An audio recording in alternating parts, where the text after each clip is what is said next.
Do you try and maintain inbox zero on email / iMessage / WhatsApp? I have zillions of WhatsApps that I need to reply to, and I always feel like, about it. So I had a CEO coach, Matt Masheri, for the first 2 years working on Speechify. Yeah, I read his thing. I think you linked to me his stuff. I'm sure. Possibly. Yeah, I've just been through his whole Google Doc. It's incredible. Yeah, he's amazing. Matt loves inbox zero. He has a bunch of like rules for being a CEO. I tried to maintain inbox zero for 2 weeks, and I got physically ill. Like I literally got sick. And Matt was like, okay, don't do it. And so every person has a different way and style of working, right? I definitely do because I have ADHD and I have dyslexia. I have a neurodiverse brain. And every person learns a different way. Every person has their own strengths. And so one key that I tell people who are working on companies is like design your workflow to allow you to work on the things that are your zone of genius and have the team work on everything else. Yep. And, we've talked about this a bunch more. No, definitely not on email. I have the philosophy where if I missed your email, if it's important, you'll email me again. Typically, that's true.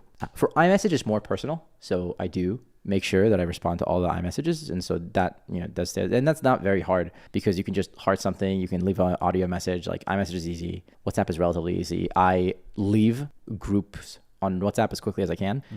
The only group I'm in WhatsApp is for my team and for my family because I could care less what a random person who is like a second connection says. I don't want that to filter. I don't read the news. Yeah, all my knowledge comes from like reading history and philosophy. Yeah, that's my workflow around those kind of things. And then, the other inbox on Instagram is also really valuable because you'll get a lot of inbound and there's no obligation to respond. But if something really good pops up, I'll respond. Do you use WhatsApp archiving to maintain inbox zero? Or do you just absolutely not.